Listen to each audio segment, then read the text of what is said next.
Okay, we're going to look at a command economy now.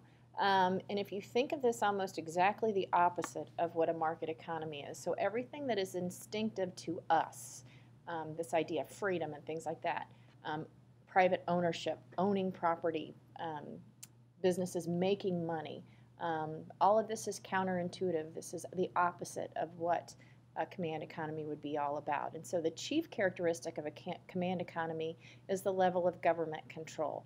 Um, in a command economy, the government owns the factors of production, and they're the ones that answer the individual questions. The government gets to decide what's going to be produced, how things are going to be produced, and they're going to decide, usually through equity or this idea of everyone sharing equally in terms of who is going to get it. So a central bureaucracy or a central government agency is going to decide all of these questions.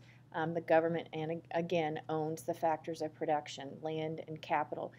You would think you would own your own labor, but a lot of times they control where people work and how much your pay is going to be. So once again, we're going to think of this as the opposite of a market economy. In a market economy, all of these things are favored. In command economies, they oppose private property and free market competition, consumer choice are all frowned upon in a command economy. This is Karl Marx, and he is considered the father of socialism. And socialism is just that belief that wealth should be evenly distributed throughout society. Um, Economic equity can only exist if the centers of economic power are controlled by the government, not, sorry about that, not individuals. So that the government should own the factors of production. They should own all of the industry and all of the big businesses. Now, communism and socialism, a lot of times people use these terms interchangeably, but communism typically is more authoritarian. You can have countries that have democratic elections and their people are very, very free, but they have some ideas of socialism. Sweden would be one. Canada actually has some socialist industries when you look at France and places like that. The only difference is that the government provides a lot of the basic services and needs for the people. They tax their people at a very high rate and then provide goods and services for them. Communism, on the other hand, is where the government controls everything, and they do this through military.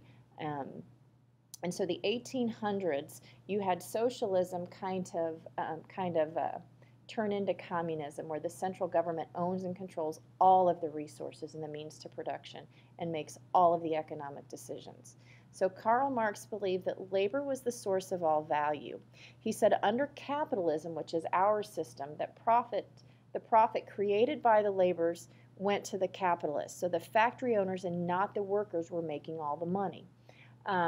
He felt that capitalism resulted in an unfair distribution of wealth. You had a lot of people at the bottom who were working for a very, very small number of very, very wealthy people.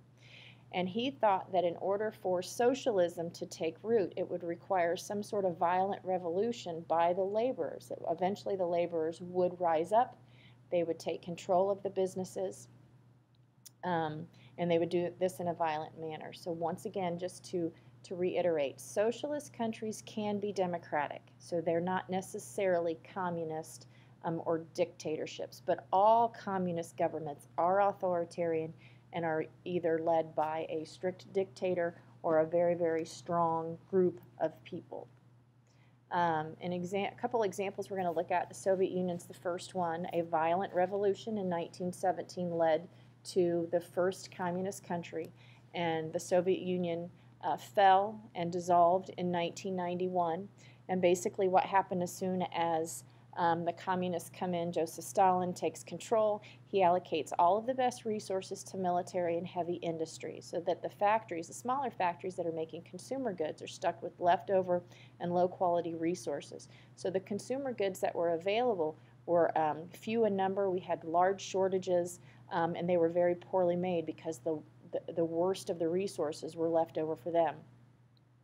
Farmers were forced to work on large state-run farms, so you had a situation where the government supplied all the materials and set the wages. And at one point, before they became communist and they were more of a free market type type country. They were a major exporter of wheat, and once the government gets control and allocates such few resources to farming itself and you take away the incentive for hard work, they could barely produce enough for their own people.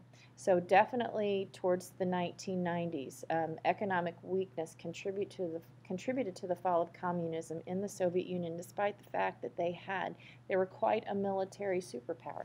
They just couldn't take care of their people and their basic needs. China, once again, 1949, we have a violent revolution, communists take over. And the communists had basically complete control until the 1970s, and they faced the same problems. You had shortages of food because of the way they were running their farms, the state-run farms, things like that. So in the 1970s, they ease up on their government restrictions because of these shortages. They allow farmers to start owning their own land. They start giving bonuses to factory managers for making better quality products. All of these are key in a market economy, this allowing people to own land and to give them some sort of incentive to actually do better. China still owns firms in major industries, but economic freedom has given China, their economy, a tremendous, tremendous boost. We're going to look at the economic goals that we've talked about before, and there were 5 of them: economic freedom, economic growth, economic equity, economic security, and economic efficiency.